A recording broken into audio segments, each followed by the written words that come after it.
Probando. Gracias, Piers. Listo, entonces vamos a continuar. Gracias, Eric. Sí se le escucha. Ya. Bueno, vamos a continuar con nuestra clase. Nos habíamos quedado en el ejercicio 3. Vamos a continuar. ¿Qué tenemos por acá? Ley de conservación de la materia y la energía. Dice, la interconversión de la materia y la energía está dada por la famosa ecuación de la energía de Albert Einstein, ¿no? Que nos dice que la energía E es igual a la masa por la velocidad de la luz elevado al cuadrado, ¿no? M por C al cuadrado. Donde E es la energía en joules por ergios, ¿no? O puede ser joules o puede ser ergios la energía, pues, ¿no? M es la masa, que puede estar en kilogramos o gramos, y C es la velocidad de la luz, que puede ser 3 por 10 a la 8 metros sobre segundo, o 3 por 10 a la 10 centímetros sobre segundo. Profesor, ¿y cuándo utilizo este valor y cuándo utilizo este valor? Claro, va a depender de cómo quieras que esté la energía. Si la energía lo queremos en joules, ¿no? La masa debe estar en kilogramo y la velocidad de la luz debe ser 3 por 10 a la 8. Pero si la energía lo queremos en ergios, entonces la masa debe estar en gramos, ¿ya? Y la velocidad de la luz debe estar en 3 por 10 a la 10 centímetros sobre segundo. Profesor, ¿la luz tiene masa? Ah, interesante pregunta. Acá Ángel me hace una pregunta interesante, ¿no? Bueno, vamos a decir que tiene... Acá está, pues. Acá está lo que... ¿Qué cosa es la luz? Es energía, ¿sí o no? Entonces, la energía que es igual a la masa por la velocidad de la luz. Se podría decir que tiene una masa asociada, ¿ya? Así podríamos decir. Tiene una masa asociada, de forma indirecta, ¿no? Sí les había explicado en la primera clase que al inicio en el universo todo era energía, ¿no? Y cuando el universo se enfrió, bajó la temperatura, aparecieron los átomos, de lo que está hecha la materia, ¿no? Entonces, diremos que la materia tal como lo que conocemos, ¿no? Está formada por átomos, ¿no?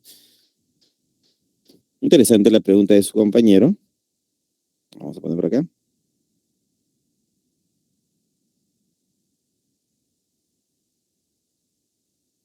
Ahí está. Entonces, ¿dónde estábamos? ¿Qué les estaba explicando? Estaba explicando cuándo usar joules o cuándo utilizar ergios, ¿no? Que aquí Ángel me estaba haciendo una pregunta interesante. Bien, entonces la energía puede estar en joules, ¿no? La energía está en joules. Para que la energía esté en joules, la masa debe estar en kilogramos, ¿no? Y C, la velocidad de la luz debe estar en 3 por 10 a la 8 metros sobre segundo. Y si la energía lo quiero trabajar en ergios, entonces la masa tiene que estar en gramos y la velocidad de la luz tiene que estar debe ser 3 por 10 a la 10 centímetros sobre segundo. Y en este caso utilizamos C, la velocidad de la luz, en centímetros sobre segundo para que la energía te salga ergios, pues, ¿no? ¿Sí? Bueno. Seguimos entonces. Mira, acá tenemos un ejercicio. Dice, los elementos como el uranio son estudiados por su capacidad de ser usados en la obtención de energía de tipo nuclear. Determine la masa en miligramos del uranio necesario para producir 4,5 por 10 a la 11 joules de energía. A ver. Me está pidiendo acá el ejercicio, determine la masa, dice, en miligramos, entonces es lo que queremos. La masa, pero en miligramos de uranio necesario para producir esta cantidad de energía. Entonces nosotros decimos por fórmula, la energía que es igual a la masa por la velocidad de la luz al cuadrado, pues, ¿no? Ahí está. Como aquí la energía está en joules, yo puedo decir joules va a ser igual a la masa en kilogramos por la velocidad de la luz en metros sobre segundo elevado al cuadrado, ¿no? Así sería. Entonces, reemplazando datos, yo podría poner por acá que la energía es igual, ¿no? La energía es igual a la masa por la velocidad de la luz al cuadrado. Reemplazando datos sería 4,5 por 10 a la 11 joules. sería igual a la masa por la velocidad de la luz. Pero la velocidad de la luz va a ser 3 por 10 a la 8, ¿no? Elevado al cuadrado. Entonces, ¿qué me va a salir acá? Me va a salir 3 al cuadrado es 9 y 8 por 2, 16, ¿no? Va a salir con 16 acá. Y esto todo va a pasar a dividir. Entonces va a ser 4,5 por 10 a la 11. Bueno, pero joules, ¿qué cosa era? Kilogramos por metro cuadrado sobre segundo al cuadrado. Todo esto dividido entre 3 al cuadrado, que es 9.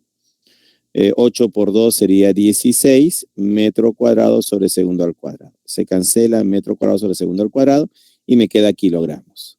Entonces acá yo podría decir que la masa, ¿cuánto me sale la masa?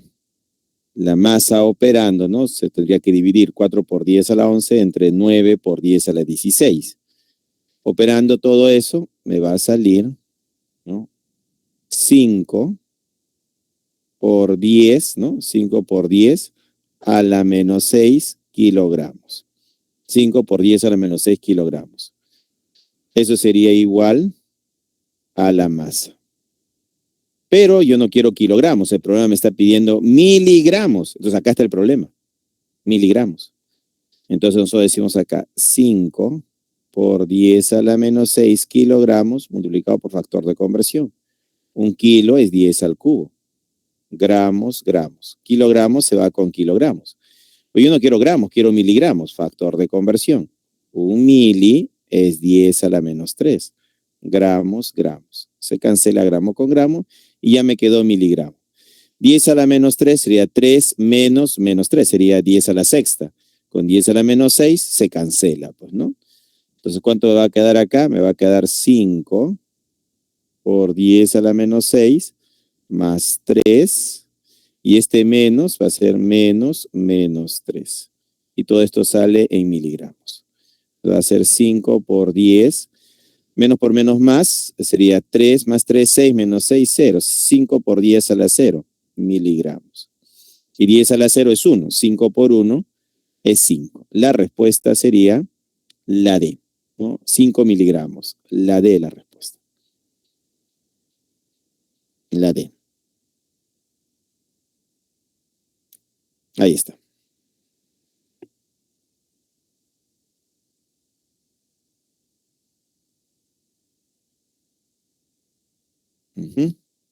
Y hemos calculado la masa, mira.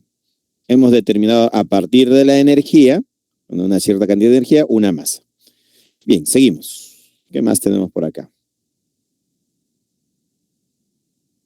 Ah, ya está. Listo para los ejercicios de clase. Vamos para los ejercicios de clase.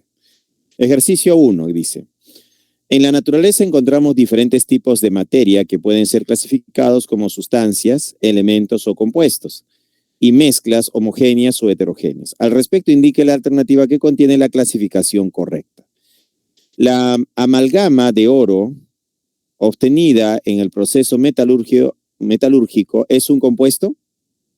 Las amalgamas. Bueno, las amalgamas vienen a ser, por ejemplo, si yo tengo oro con mercurio, por ejemplo, ¿no? Formo una amalgama. Y esa amalgama ¿es un compuesto? No, viene a ser una mezcla homogénea.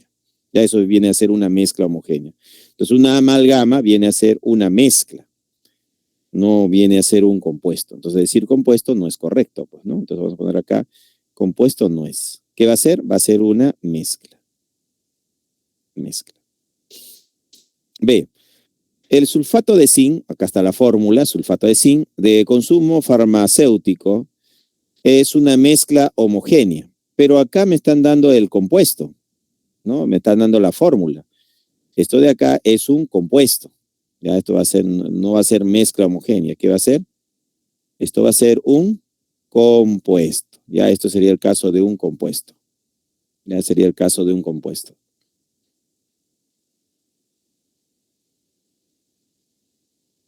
Entonces ponemos acá que esto de acá es un compuesto. Dice, el ozono O3, encontrado en la estratosfera, es una sustancia compuesta. Para que sea una sustancia compuesta debe estar formado por dos átomos diferentes, de dos elementos diferentes, que pertenezca a dos elementos diferentes. Pero el ozono solo está formado por átomos de oxígeno. Y si está formado por átomos de oxígeno, ¿no? Por átomos de oxígeno, es una sustancia elemental. ¿Ya? Entonces no es una sustancia compuesta, como dice acá. Pues, ¿no? No es considerado una sustancia compuesta, sino es considerado una sustancia elemental. Ahí está. La gasolina. ¿Pero qué cosa es la gasolina? Bueno, la gasolina tiene pentano, la gasolina tiene hexano, la gasolina tiene heftano, la gasolina tiene octano, la gasolina tiene nonano, la gasolina tiene decano, la gasolina tiene alundecano y la gasolina tiene aldodecano. Profesor, ¿qué es eso? Son hidrocarburos. Tenemos acá el pentano, hexano, heftano, octano, nonano, decano, decano, decano. Entonces, la gasolina es una mezcla. Es una mezcla. Ya es una mezcla de varios hidrocarburos, desde el pentano hasta el dodecano. Dice, la gasolina producida por destilación fraccionada es una mezcla homogénea. Claro, cuando tú ves la gasolina parece un líquido amarillo, medio amarillento. Entonces, sí, es una mezcla homogénea, ¿no? Tiene varias sustancias, ¿no? En esa mezcla. Y eso sería correcto. Entonces, la respuesta a la primera pregunta sería la D de dado. Ya, la D de dado. Uno, ajá, muy bien, Rosina. Rosina dijo D de dado, profesor, ¿no? D de dado.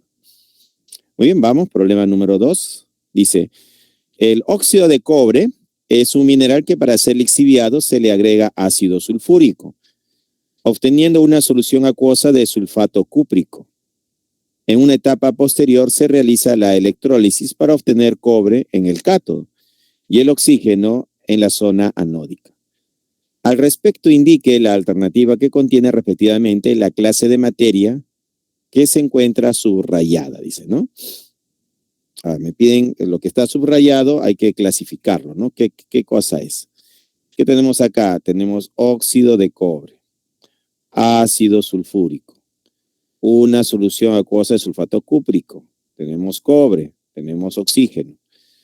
Analicemos. En el primer caso tenemos óxido de cobre. Bueno, acá hay dos átomos diferentes que pertenecen a elementos diferentes. Entonces, ¿esto qué viene a ser? Esto viene a ser un compuesto, pues, ¿no? Esto viene a ser un compuesto, pues, ¿no? Un compuesto. Claro, es un compuesto. Entonces, acá vamos a poner que esto de acá es compuesto, pues, ¿no? Vamos a poner que esto de acá es compuesto. Tenemos por acá ácido sulfúrico y me dan la fórmula. Y H2SO4 está formado por átomos de hidrógeno, átomos de azufre, átomos de oxígeno. Átomos diferentes que forman, ¿no? Forman este ácido sulfúrico. Bien, si analizo solo la fórmula, sería compuesto, ¿no? Esto sería compuesto. Dice acá, obteniendo una solución. El término solución está relacionado a mezcla, pues no es una mezcla. Y acuosa, cuando dice acuosa es que hay agua, pues no, una mezcla acuosa, o sea que hay presencia de agua, de sulfato cúprico. Bueno, solución, ¿no? Acuosa de sulfato cúprico, entonces esto ya es mezcla. Mezcla, ya es una mezcla. En una etapa posterior se realiza la electrólisis para obtener cobre. ¿Pero qué cosa es el cobre? Es una sustancia elemental, es un elemento, ¿no? Él va a ser un elemento. En el cátodo y oxígeno en la zona anódica. Y el oxígeno también es una sustancia elemental, es un elemento. Entonces la respuesta sería compuesto, mezcla, elemento. Con eso la respuesta en la pregunta 2 sería la C. Claro, muy bien, Rosina, María, Hildor. Muy bien, la C, pues, ¿no? Claro, profesor, la C es la respuesta. Seguimos. Pregunta número 3. En la pregunta 3 dice, las mezclas pueden separarse por métodos físicos, ¿no? Valiéndose de las diferentes propiedades físicas de cada uno de ellos, como las diferentes densidades, temperaturas de ebullición, entre otras. Al respecto, seleccione el valor de verdad de cada proposición, ¿no? De cada proposición. Veamos, ¿qué dice acá? Número 1, dice, ¿no? Dice, la mezcla de arena y clavos de acero se puede separar usando un tamiz. Claro, la arena viene a ser partículas pequeñas, ¿no? Es la arena. Y los clavos vienen a ser partículas un poquito más grandes, pues, ¿no? Entonces podemos ver acá que los clavos, ¿no? Los clavos y la arena tienen diferente tamaño de partícula. Se pueden separar por un tamiz. ¿Qué cosa es un tamiz? El tamiz viene a ser una malla, pues, ¿no? Un tamiz viene a ser una malla que va a dejar pasar a la partícula más pequeña. ¿Quién va a pasar con facilidad? La arena, la arena.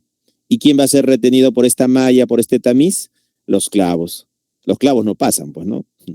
La arena sí. Entonces, la mezcla de arena y clavos de acero se puede separar usando un tamiz. Claro, yo puedo separarlos usando un tamiz. Eso es verdadero. 2. La mezcla de agua y etanol se puede separar por destilación simple. Claro, acá el agua hierve a 100 grados Celsius y el etanol hierve a menor temperatura, ¿no? A menos de 100 grados Celsius. Entonces podemos ver que la temperatura y la temperatura de ebullición o punto de ebullición son diferentes. Entonces me aprovecho de esa diferencia en la temperatura de ebullición o punto de ebullición para separarlos por destilación, ¿no? Y eso también es verdadero. 3. La mezcla de agua de mar y arena se puede separar por decantación. ¿Qué cosa es decantar? Decantar significa separar un sólido de un líquido inclinando el recipiente, de tal forma que el líquido salga, se derrame y el sólido quede en el fondo, ¿no? Esa es una decantación, pues, ¿no? La mezcla de agua de mar y arena, claro, yo puedo tener acá un tubo de ensayo, puedo poner acá arena, la arena se va en el fondo, se va a acumular la arena en el fondo, ahí está, y en la parte superior va a estar el agua de mar. Para separar el agua de mar de la arena, lo único que hago con el tubo de ensayo es inclinarlo, así mismo. La arena va a quedar acá, ¿no? Y el agua de mar va a salir. Entonces por acá sale el agua de mar. Entonces, al inclinar, el agua de mar comienza a salir un chorrito de agua de mar, ¿no? Ahí está. Voy inclinando hasta que todo el agua salga y en el fondo queda la arena, pues, ¿no? Y eso se llama decantación. Eso se llamará decantación. Entonces, ¿la mezcla de agua de mar y arena se puede separar por decantación? Sí. Un tubo de ensayo, coloco pues agua de mar y la arena se va al fondo y el agua, inclino el tubito de ensayo y el agua sale sin ningún problema y la arena queda en el fondo. Eso es verdadero. Todas son verdaderas. La respuesta es la A. 3A. ¿Ya? La 3 es la A. Muy bien, Rosina, Ceci, Alexander, María. Muy bien. ¿No? A la pregunta 3 la respuesta es la A. Vamos, uno más. Pregunta 4 dice. El propanol es un líquido con densidad igual a 0,78 gramos sobre mililitros. Hierve a 97 grados Celsius y se funde a menos 126 grados Celsius. Es soluble en agua e inflamable. Al entrar en contacto con sodio, forma el propóxido de sodio. Además, por oxidación puede formar propanal. Al respecto, indica el número de propiedades físicas y químicas mencionadas respectivamente. Entonces, lo que me están pidiendo son las propiedades físicas y las propiedades químicas. Vamos a señalar acá, entonces. Dice, el propanol es un líquido. El líquido ya sería una propiedad física, ¿no? Su estado, ¿no? Estado líquido. Es una propiedad física. Con densidad igual a 0,78, pero la densidad también es una propiedad física. Entonces, la densidad igual a... Ahí tenemos que esto es otra, ¿no? Propiedad física. Hierve a 97 grados. Claro, hierve a 97 grados, otra propiedad física. Y se funde a menos 126 grados Celsius, también propiedad física. Es soluble en agua. La solubilidad. La solubilidad también es física. E inflamable. Para decir que es inflamable, al querer medir la propiedad, la estructura molecular del propanol va a cambiar. Se va a formar CO2 más agua para formar, ¿no?, la flama. Entonces eso ya es una propiedad química, al decir que es inflamable. Al entrar en contacto con sodio, forma el propóxido de sodio. Entonces todo esto de acá, al entrar en contacto con sodio, forma el propóxido de sodio. Propiedad química. Además, por oxidación puede formar propanol. Entonces, por oxidación puede formar propanol, es otra propiedad química. Entonces, ¿qué tenemos acá? Que las propiedades físicas, ¿cuáles son? Acá tenemos líquido, es físico. Densidad igual, físico. Hierve a, físico. Funde a, físico. Soluble en agua, físico. 1, 2, 3, 4, 5. Inflamable, químico. Entra en contacto con sodio, forma propóxido de sodio, químico. Y por oxidación puede formar propanal, químico. Sería 1, 2, 3, 4, 5, 5 físicos, ¿no? Físicos son 5 y químicos son 3. 5 y 3. 5 y 3. La respuesta es la B, jóvenes. La B. La B es la respuesta. ¿Se entendió?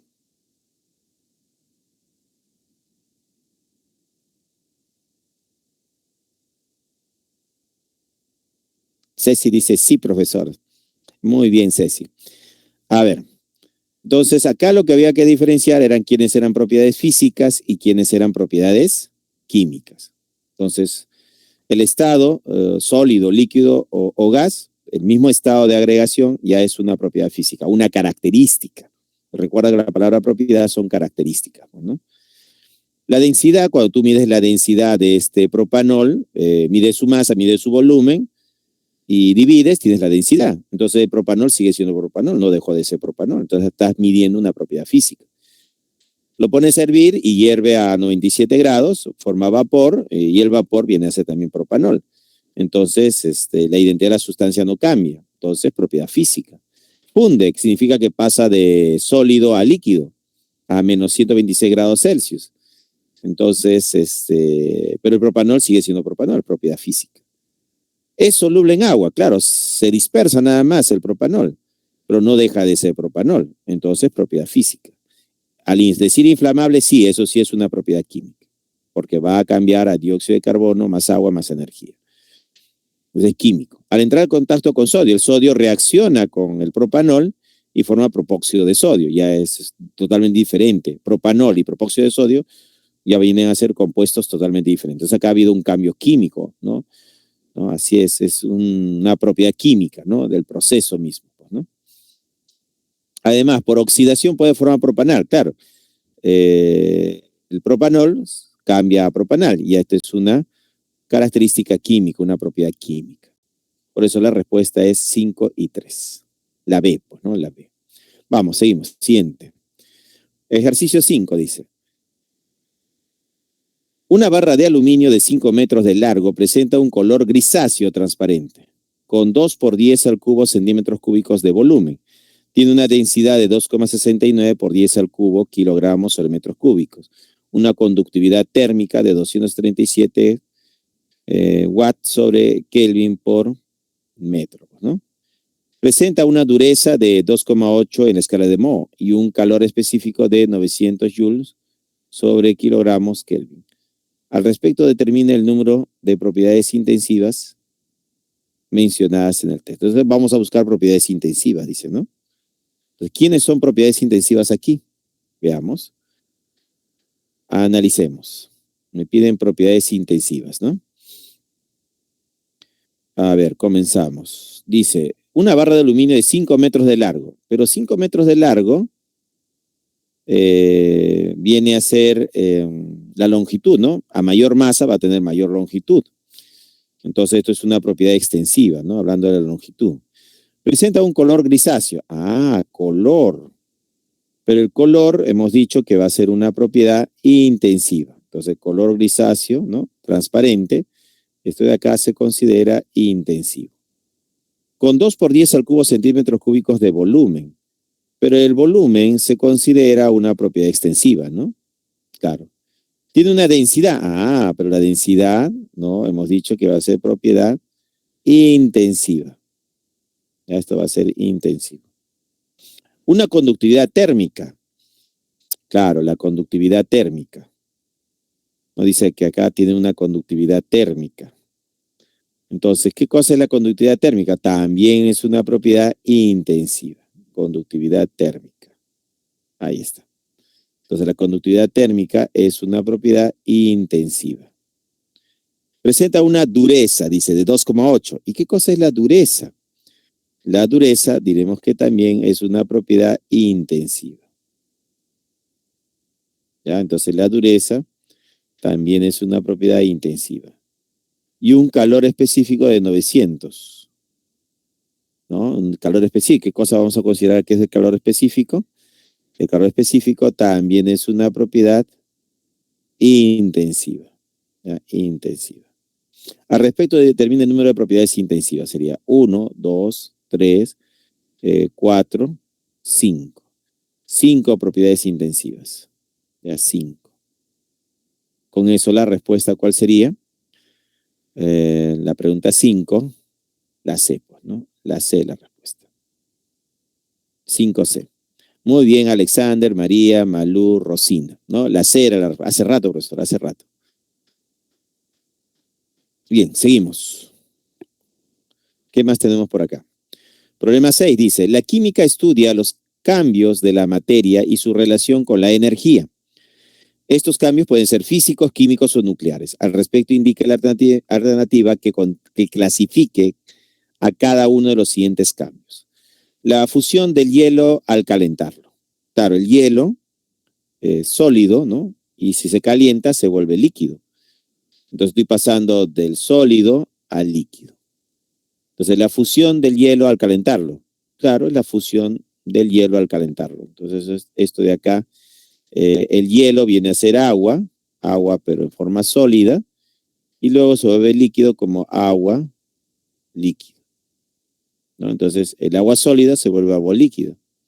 De la fusión del hielo al calentarlo. Entonces esto es físico. 2.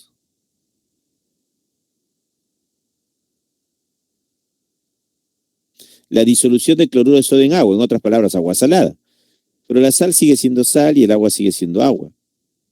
Entonces, ¿qué tipo de cambio es? Esto va a ser un cambio físico también. ¿Ya? Esto va a ser físico también. Físico, físico. ¿Ya? Entonces, la sal en agua es un cambio físico. 3. La fermentación de la uva. El proceso de fermentación.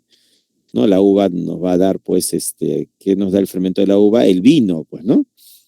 Entonces acá va a haber toda una serie de reacciones químicas. Entonces esto es un cambio químico. 4. La desintegración del plutonio.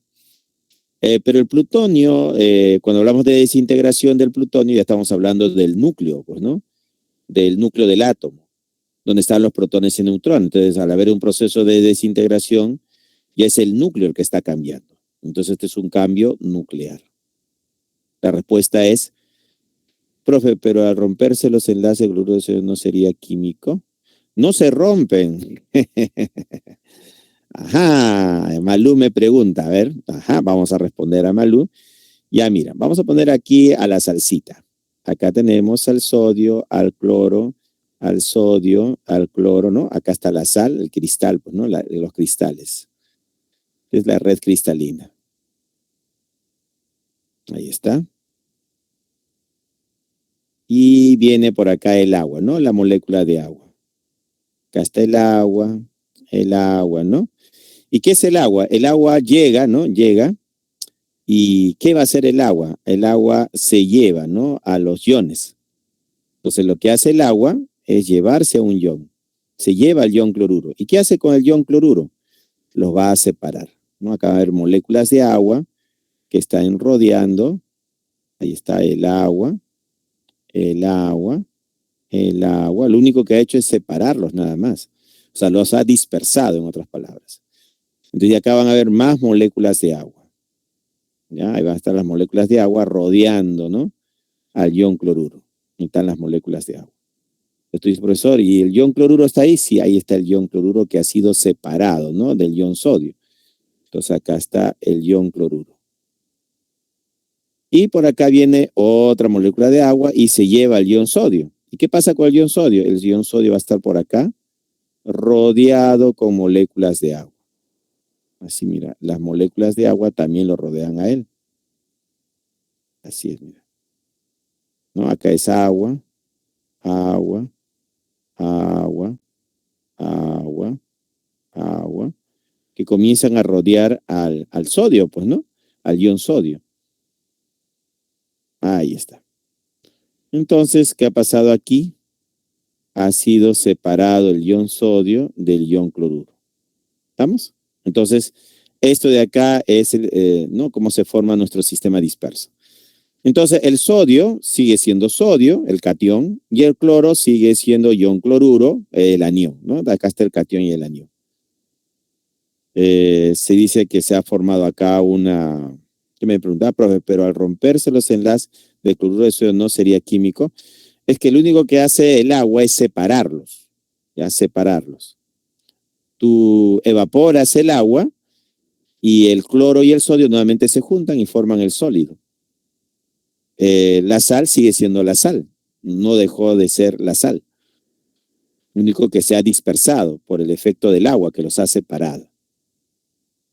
Ya los ha separado y es lo que es el papel que está cumpliendo el agua, una separación, una dispersión.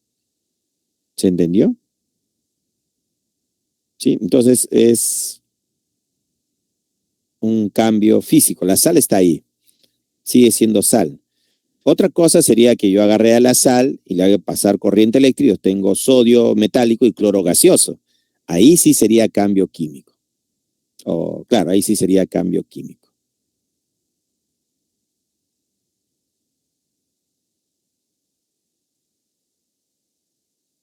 El compuesto.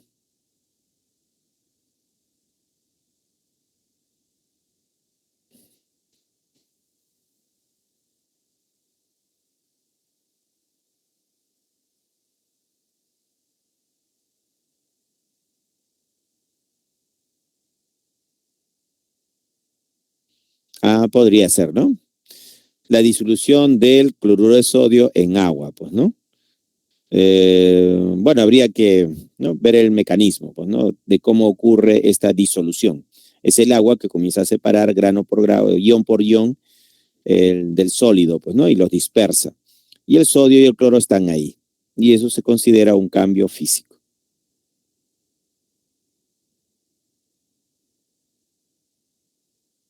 Listo. ¿Cuál sería la respuesta en la 6 entonces? Para la pregunta 6, la respuesta sería entonces físico, físico, químico, nuclear. ¿Dónde está? Acá está. La D de dado. La D de dado es la respuesta. D de dado. Seguimos. Problema 7, ¿qué dice? El perclorato de potasio es una sal oxisal que se utiliza mayormente como oxidante para realizar la elaboración de pirotecnia y explosivos. Determina el calor en kilojoules requerido para elevar la temperatura de 100 gramos de perclorato de potasio de 40 grados Celsius a una temperatura de 140 grados Celsius, ¿no? Entonces, ¿cómo sería acá? Entonces, vamos a resolverlo. Problema 7. Vemos los datos, tenemos la masa, ¿dónde está la masa? 100 gramos de perclorato de potasio, ¿no? Y dice que va a pasar de 40 a 140 grados Celsius. Son mis datos, pues, ¿no? Entonces yo pondría por acá que del perclorato de potasio tenemos una masa igual a 100 gramos. Que la temperatura inicial se podría decir que es 40 grados Celsius. Y la temperatura final va a ser 140 grados Celsius. Utilizo la fórmula, ¿no? Calor es igual al calor específico por masa por variación de temperatura. Entonces el calor va a ser igual al calor específico, lo tengo de dato, del perclorato de potasio sería 0,2. Sería 0,2 calorías sobre gramos por grado Celsius, por la masa. Y la masa lo tengo de dato, esta es la masa, 100 gramos, ¿no? Por 100 gramos. Por la variación de la temperatura. que va a ser la temperatura final. Vamos a poner acá que esta es la final y esta es la inicial. Final 140, menos la inicial 40 grados Celsius. Y hacemos el cálculo, pues, ¿no? ¿Cuánto saldría el calor que debe ganar el perclorato de potasio? Eso debe ser 2000 calorías. Operando te va a salir 2000 calorías. Pero el problema te pide que marques la respuesta en qué. Dice, determine el calor en kilojoules. Y como el problema te pide kilojoules, ¿qué tienes que hacer? Convertir estas calorías a kilojoules. Entonces, el calor es igual a 2000 calorías. Factor de conversión. 1 kilo es 1000. ¿No? Como habla de calorías, sería una kilocaloría, sería 1000 calorías. Calorías se va con calorías. 2000 entre 1000 sería 2.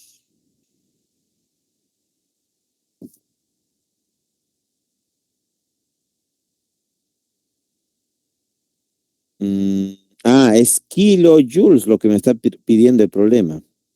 Y yo lo tengo en calorías, ¿no? Claro. Entonces hay que convertir de calorías a joules. Entonces hay un paso previo antes de esto, pues, ¿no? Entonces acá nos piden en joules, no en calorías, sino en...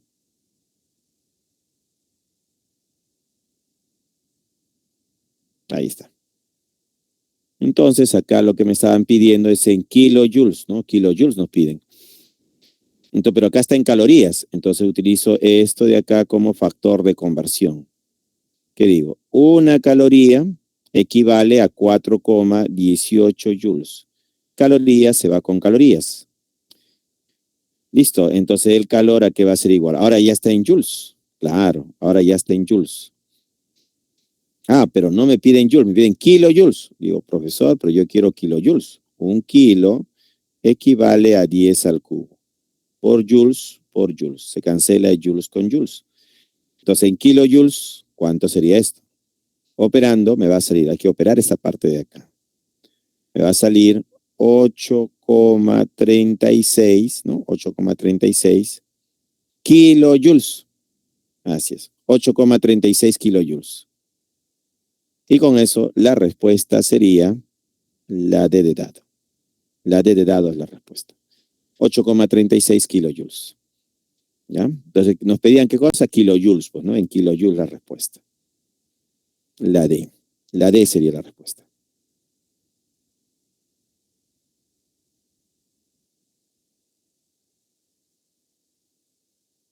¿Se entendió?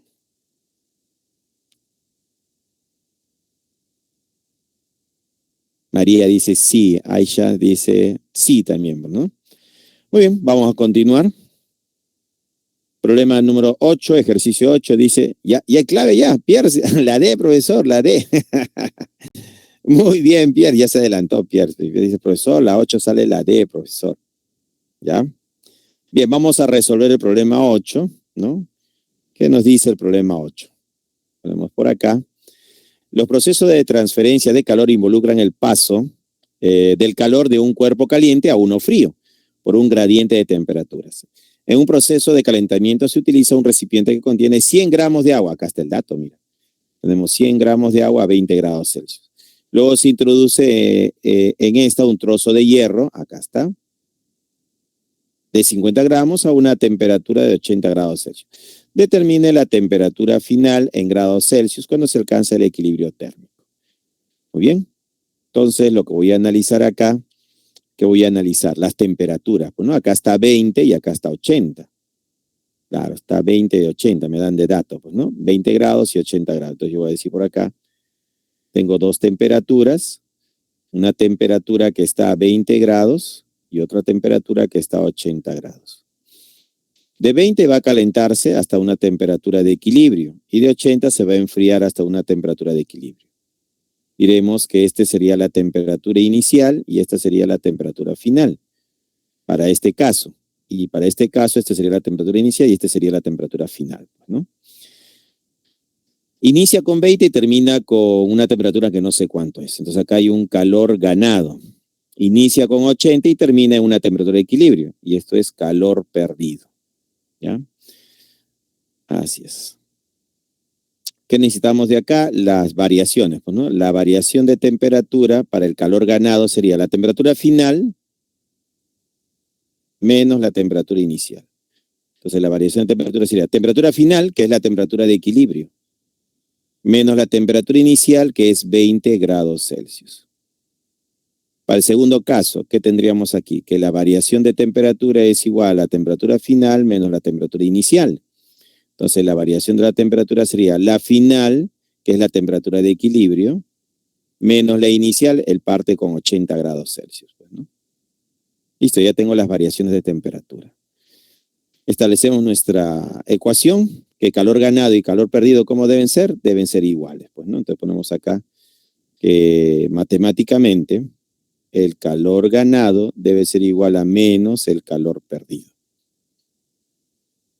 ¿Pero qué cosa es el calor ganado? Es el calor específico por masa por la variación de la temperatura. ¿Y qué cosa es el calor perdido? Es el calor específico por masa por la variación de temperatura. ¿Ya? Entonces tenemos calor específico. ¿Quién está ganando? Veamos. Está ganando el que está más frío. En este caso, el agua, pues, ¿no? El agua está a menor temperatura. Entonces sería el calor específico del agua. La masa del agua, ¿no? ¿Y quién está perdiendo? El que está más caliente, pues, ¿no? 80 grados Celsius sería el hierro. Entonces sería el calor específico del hierro y la masa del hierro. Reemplazando datos. Calor específico del hierro. Acá está el calor específico del hierro. 0,1. ¿Ya? Calorías sobre gramos por grado Celsius. Por la masa del hierro. El hierro tiene una masa de 50 gramos. 50 gramos. Por la variación de la temperatura. Para el caso del hierro, que es el que está... no. Acá es calor ganado. ¿Quién está ganando? El que está ganando, ¿quién es? El agua, pues, ¿no? Y el que está perdiendo es el hierro. Está al revés. Otra vez. Vamos a ver.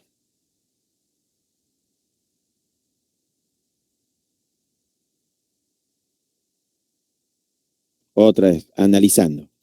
¿Quién gana? El que gana es el agua. ¿Y quién pierde? El hierro. ¿Ya? Calor específico del agua. Calor específico del agua es 1. Acá es 1 caloría sobre gramos por grado Celsius. Por la masa. Como el agua es el que está ganando, la masa del agua es 100 gramos. Acá le ponemos 100 gramos. Por la variación de la temperatura, para el caso del agua, está a 20 y en el equilibrio va a ser mayor, pues, ¿no? Entonces su variación de temperatura va a ser temperatura de equilibrio menos 20 grados Celsius. Ahora sí. Eso sería calor específico del que pierde energía. ¿Quién pierde energía? El que está caliente, pues, ¿no? En este caso sería el hierro. Y el hierro, su calor específico es 0,1. 0,1. Calorías sobre gramos por grado Celsius. Por la masa del hierro es 50 gramos. 50 gramos. Por la variación de temperatura, que es la temperatura de equilibrio menos 80 grados Celsius. 80 grados, acá es 80 grados Celsius. ¿Ya? Esta es temperatura de equilibrio menos 80 grados Celsius. ¿Qué se cancela acá? Caloría con caloría, gramo con gramo, grados Celsius con grados Celsius. Tenemos acá masa en gramos y gramos, 50 queda 1, 50 queda 2. Sería 2 veces la temperatura de equilibrio y 2 por 20 sería menos 40 grados Celsius. Igual, 0,1 por temperatura de equilibrio sería 0,1, pues no sería menos 0,1 la temperatura de equilibrio. Menos por menos me da más, pues no, más. Y 0,1 por 80, porque este es un 80, sería 8. Y esto estaría en grados Celsius. ¿No? 80. Ahora, este 40 pasa acá a sumar, sería 40 más 8, sería 48. Y este 0,1 pasa acá sumando, sería 2,0, 2,1 sería, ¿no? 2,1 la temperatura de equilibrio. Ahí está. 2,1 la temperatura de equilibrio sería igual, ¿cuánto era acá? 40 más 8 era 48 grados Celsius. Entonces, la temperatura de equilibrio hay que operar. Es 48 entre 2,1. ¿Cuánto sale eso? ¿Cuánto es 48 entre 2,1? Eso me daría 22,85. 22,85. ¿No? 22,85.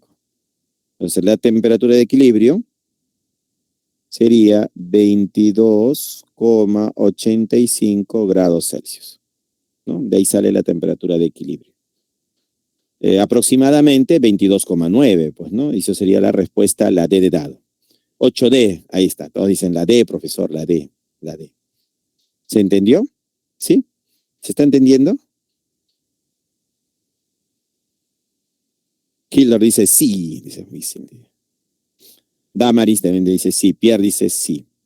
Bien, vamos, la 9 ya, Pierre ya marcó la 9 también. Muy bien, Pierre. Ejercicio 9 dice, en 1939 Einstein envió una carta al presidente de Estados Unidos, Franklin Delano Roosevelt, advirtiendo que el régimen de Hitler estaba avanzando en investigaciones sobre reacciones nucleares en cadena y podría desarrollar bombas atómicas. El 9 de agosto de 1945 se lanzó una bomba atómica sobre Nagasaki, liberando 108 terajoules, ¿no?, de energía. Pues, ¿no? Determina el rendimiento del proceso asumiendo que los científicos aliados esperaban una reacción nuclear completa de 2,4 por 10 al cubo miligramos de plutonio. ¿Muy bien? Entonces lo que vamos a hacer es esta masa convertirlo en kilogramos, ¿no? Para poder trabajarlo. Entonces yo tengo de dato 2,4 por 10 al cubo miligramos de plutonio. Voy a eliminar a mili. Mili vale 10 a la menos 3 por gramo, se da miligramo con miligramo. 1 kilo equivale a 10 al cubo, por gramo, y se cancela gramo con gramo. Y tendríamos acá 10 al cubo, ¿no? 1 mili es 10 a la menos 3 y 1 kilo 10 al cubo. Ya está en kilogramos. ¿Cuánto sería esto entonces? Operando sería 2,4 por 10 elevado a la cuánto. 10 al cubo y 10 a la menos 3 sería 3 menos 3, 0. 10 a la 0 es 1. Este 10 subiría como 10 a la menos 3, pues, ¿no? 10 a la menos 3 kilogramos. 2,4 por 10 a la menos 3 kilogramos es la masa. Entonces ya puedo calcular la energía. La energía sería igual a la masa por la velocidad de la luz al cuadrado. Entonces la energía es igual a la masa, 2,4 por 10 a la menos 3 kilogramos. Por la velocidad de la luz, que me dan de dato, que es 3 por 10 a la 8 metros sobre segundo, elevado al cuadrado. Entonces la energía sería igual a 2,4 por 10 a la menos 3 kilogramos. 3 al cuadrado es 9, 8 por 2 es 16 metro cuadrado sobre segundo al cuadrado. Hay que operar. ¿Cuánto es 2,4 por 9? ¿No? Acá tenemos que calcular cuánto nos da 2,4 por 9. No, hay que operar, hay que calcular, jóvenes, cuánto sale esto. 2,4 por 9, eso me daría 21,6. ¿No? 21,6. O sea, la energía sería igual a 21,6 por 10. Acá es menos 3, ¿no? Menos 3, y acá es 16. Me quedaría 16 menos 3 sería 13, pues, ¿no? Kilogramos por metro cuadrado sobre segundo al cuadrado, esto sería joules. Ya tengo la energía en joules, ¿no? La energía en joules sería esto. Pero acá el dato está en terajoules, ¿no? ¿Y qué cosa era un tera? ¿Te acuerdas qué cosa era un tera? Un tera equivale, ¿a cuánto equivalía un tera? Un tera era 10 a la 12, pues, ¿no? Entonces, recordando acá, un tera es igual a 10 a la 12. Entonces, ponemos acá que la energía es igual a 21,6 por 10 a la 13 joules, factor de conversión, un tera, que es 10 a la 12, por joules, se cancela joules con joules. 13 menos 12 sería 1, 10 a la 1, y esto sería una energía igual a 216 terajoules. Listo, ya tengo la energía que esperaban los científicos, ¿no? Los científicos esperaban esta cantidad de energía. Ya. Entonces, esto era lo que se esperaba, un rendimiento del 100%, ¿no? Entonces, 216 terajoules tenía un rendimiento del 100%. Pero lo único que se obtuvo fue esta cantidad de energía. Entonces, tú dices 108 terajoules, ¿cuál es el rendimiento? Y el rendimiento es igual a 108 por 100 entre 216 terajoules. Pero acá está el doble, ¿no? Esto es la mitad. 2 por 8, 16, 2 por 1, 2. Sí, es la mitad, jóvenes. Entonces el rendimiento fue del 50%. ¿No? El rendimiento fue del 50%. O sea, 50 en otras palabras. La respuesta la C. Muy bien. Tal como lo han calculado algunos, ¿no? Que el rendimiento era del 50%. 50%. ¿Se entendió?